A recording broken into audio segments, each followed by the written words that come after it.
Monday, 23rd of August, Psalm 78, verse 41 to 50.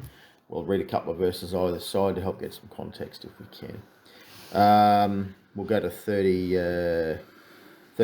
But he, being full of compassion, forgave their iniquity and destroyed them not. Yea, many a time turned he his anger away, and did not stir up all his wrath. For he remembered that they were but flesh, a wind that passeth away and cometh not again. How oft do they provoke him in the wilderness, and grieve him in the desert? Yea, they turned back and tempted God, and limited the Holy One of Israel. They remembered not his hand, nor the day when he delivered them from the enemy. How he had wrought his signs in Egypt, and his wonders in the field of Zoan. And he turned their rivers into blood, and their floods that they could not drink. He sent divers sorts of flies among them, which devoured them, and frogs which destroyed them. He gave also their increase unto the caterpillar, and their labour unto the locust. He destroyed their vines with hail, and their sycamore trees with frost. He gave up their cattle also to the hail, and their flocks to hot thunderbolts. He cast upon them the fierceness of his anger, wrath and indignation, and trouble, by sending evil angels among them. He made a way to his anger. He spared not their soul from death, but gave their life over to the pestilence, and smote all the firstborn in Egypt, the chief of their strength in the tabernacles of Ham. It made his own people to go forth like sheep, and guided them in the wilderness like a flock. You're seeing here the psalm is taking, how do we say? This is discipline. This is taking the rod to your back. The Lord, through Asaph the seer, the choir leader of the people of Israel, the Lord is reminding you the rock from which you were hewn, the pit from which you were dug.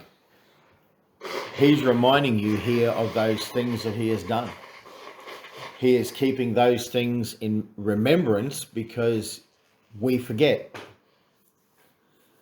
We forget. We see the circumstance. We are of the carnal. We're of the flesh. We're in the flesh, yet not of the flesh.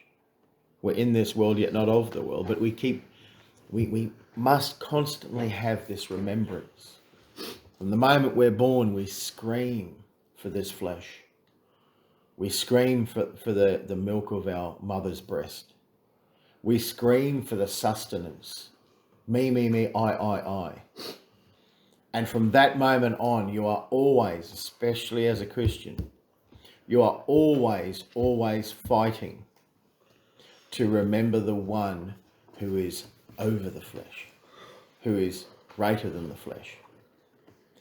Israel specifically, you see, as they travelled through the wilderness, that they only wanted the sustenance, that their minds always went back to it. And the danger is the vast majority will always vacillate back to the flesh, even previous to being delivered from Egypt. The moment persecution came, they got behind Moses because he showed a few little fancy things. The Lord had him do some miracles. But they didn't see the deliverance of God,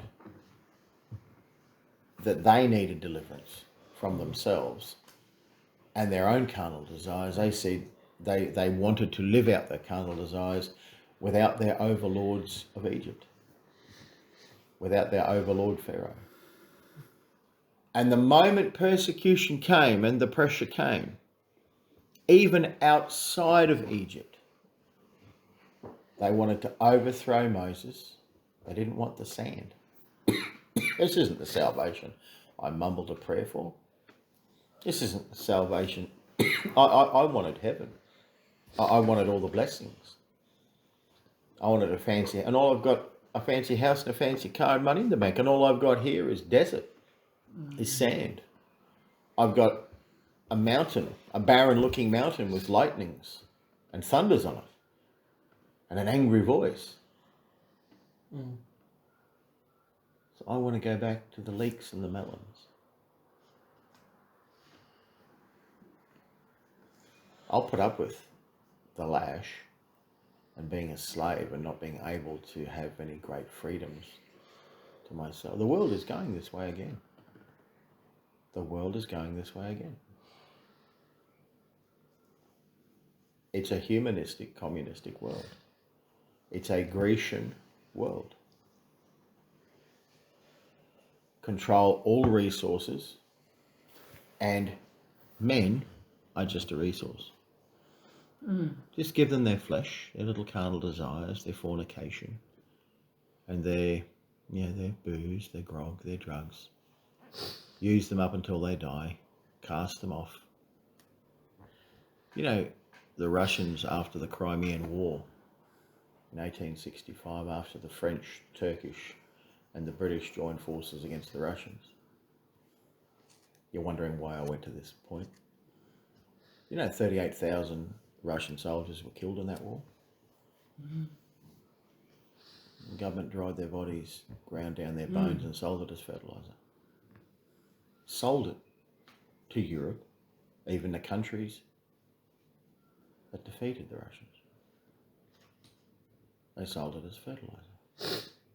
Ground down bones of the men whose hearts burned and yearned to defend their motherland. War is a young man's game, because young men are fools. An older man like myself going, I'm not going to someone else's country to kill them. I don't care if I don't like their religion. God separated all men everywhere, that happily they might seek after him. If they don't, well, they don't. I'll pray for them, but I'm not going to go at the end of a gun. So that's what an older man says. He reads some history books and he sees that we weren't the good guys in the Boer War. We're actually the evil guys. We were the invader. We didn't bring freedom. We brought Cecil Rhodes. And he took over the country and he raped it of diamonds and resources. Because that's what it was. It was about money. We weren't the good guy in the First World War and the Second World War. There were no good guys. They're all bad guys. See, men are evil. We've got to understand this. And we want the carnal. We want now. We want this earth now. And the Lord here is chastening us. He's taking that rod to our back and he's going, no. Your flesh is of the first Adam. It's of the carnal nature. He wrought the signs in Egypt, his wonders in the field of Zoan. He does not want you to be the slave of Pharaoh, the king of this earth. One will come in his own name, and him you will receive. I came not in my own name, declaring myself, but me you reject. You've got to declare the kingdom to come, which makes you deny this earth now. If you're saying you can have Christ and this earth, that is satanic. That is of Satan. That is not what Jesus came for. God's will on earth as it is in heaven. Give us this day our daily bread. He wants the will of God in heaven to come on this earth, but it's only on God's term, and that term is Christ. He learned obedience by the things that he suffered.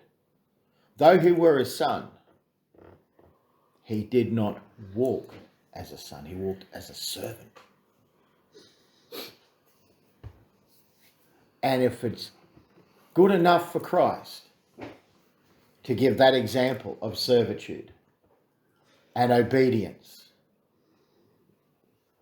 and it was only after his death that he was found obedient. And now he is the author of salvation. Now, after he died, and only after he died. I heard years ago some utterly ridiculous and stupid analogy that him dying was far greater for the gospel cause, because if he had stayed alive, there only would have been less people saved than what there are today. And some statistical manipulations, and the whole presentation went on for about half an hour. Oh, that's wonderful. So we needed to die because statistically it's better. No, he could have done tremendous miracles. The whole world would have gotten saved. Yeah. Because people just wanted the loaves and the fishes. Mm-hmm. Your enemy's you. It's not this earth. It's not the police going to bash down our door in a couple of months' time or a year's time or maybe never. They're not the enemy. We fight not against flesh and blood. It's principalities, powers, rules of darkness in heavenly places. There's temptations out there that are guided by these rulers of darkness that cause our fallen nature, the first Adam, to stir. And you've got this flesh that warreth this battle that warreth in your flesh against the spirit. The flesh warreth against the spirit. And the Lord here is showing you, verse 44, he turned their rivers into blood and their floods that they could not drink. He sent divers sorts of flies among them which devoured them, and frogs which destroyed them. So you're given an insight here that you're not given in Exodus. This is why Psalms is so important, because you're told things that happen that you're not given in Exodus. The focus on Exodus is not Egypt, it's Israel. It's Jacob. But the focus here is you yielding to God. And so he's going to go in here. The flies consumed them, devoured them, frogs which destroyed them. How does frog destroy people? I don't know. If you've got 5,000 frogs bouncing around your house, bit of dung floating around, bit of urine, bit of stench, bit of disease maybe. What didn't happen in a day, this is over an extended period of time. Because Pharaoh wasn't going to give up. He had all his servants running around pushing the frogs out all the time. He wasn't so much suffering as the people of Egypt were.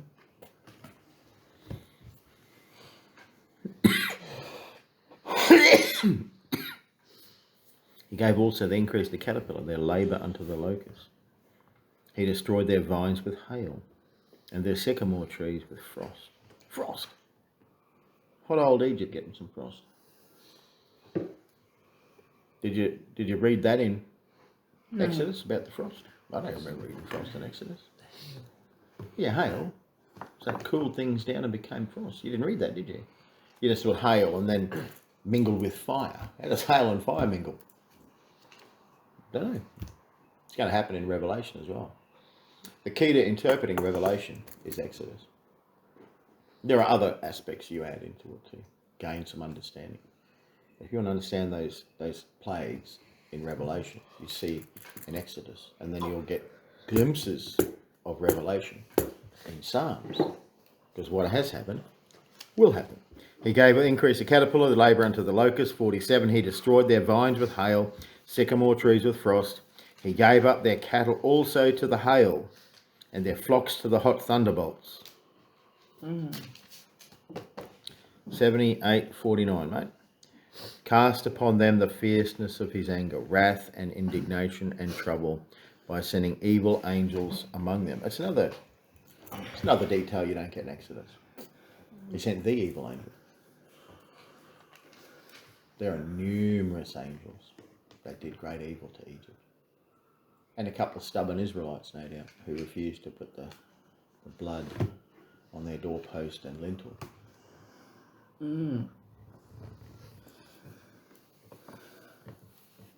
He made a way to his anger. He spared not their soul from death, but gave their life over to the pestilence. And you want to go back to the world when your soul can be given over to death? This is a warning. Chapter 3 and 4 of Hebrews I was going through this morning. And this speaks exactly of this. Exactly of this. Many lost their soul, many lost their way, and did not enter into rest. For if there had been another rest, it would have been spoken of. The rest you have is in Christ. That drab, boring, dead old religion that people just don't like. You've got to have more appeal to the world. You've got to have your rock bands, your big buildings, your programs. No. You need your cross. You're going to sleep. You're going to sleep. Stand up. Discipline yourself. Actually, stand up. Put your chair in and follow. You went to bed too late. So, the flesh. Crucify the flesh. You don't need your rock bands, you don't need your programs, you don't need your big buildings, you don't need your flash pastor with a beautiful beard. You don't need your flesh. You don't need your glory. You don't need your appearance. You just need to lose some teeth. Get a bald head. You just need to not care too much about the appearance. You just need to care for the appearance of Christ. You're not trying to appeal to anyone. The Lord chooses the foolish thing of the world Confound the wise. to confound the wise.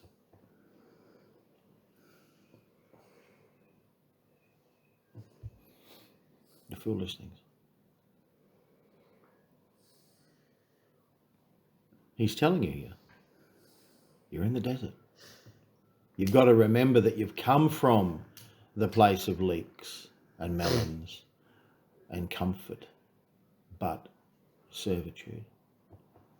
People love the flesh. They love the flesh. Love preening the flesh, looking after the flesh. Love it so much that when they die cursing God because they have not got the glory of the flesh anymore. And they die all shriveled up and with horrible diseases, and they keep running to man's medicine. Because they're trusting in man's medicine, and they die. They're probably given a dose of poison at the end. And it's passed off as medicine, and you're murdered. Because they're merciful, you see. For those who hate God, love death. Mercy killings in hospitals. You'd never read about it, never know, but it happens by the thousands every week. I guarantee it in this country. Guarantee it. Those old folk, they can't work anymore. Their usefulness is gone. Let their wealth be given to government through taxes. And the scraps to their greedy little children. Like throwing some coins on the ground. Remember, a security truck fell off an overpass, dropped like 50, 60 feet. Drivers were killed and some were injured. Guys in the back were killed. The doors flung open. It was full of 1 cent pieces. Full of 1 cent pieces. Heavy, heavy load. Hundreds of thousands of these 1 cent pieces. Strewn everywhere. You had people coming from all over the place. Bags of 1 cent pieces. 2 hands to carry it. Never mind the dead bodies. And the injured, screaming injured. Ambulance came and had to push people aside, nearly run over people just to get to the drivers. Security guards. It's flesh. Got to preen it, haven't we?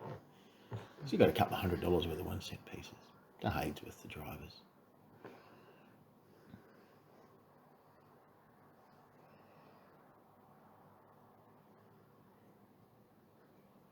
$11,000 in 1 cent pieces were lost and stolen.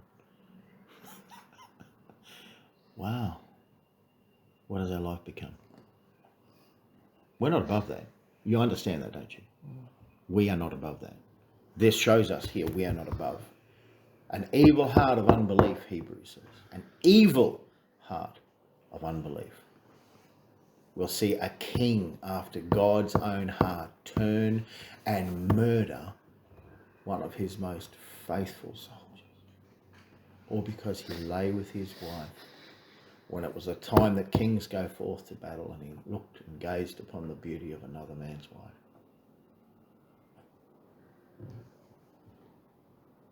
We are not above that. Fear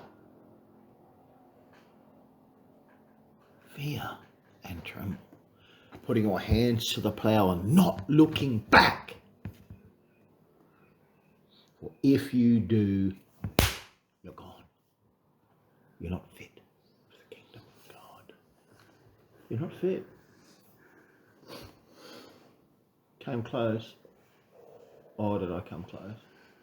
I think maybe a finger or two came off that handle.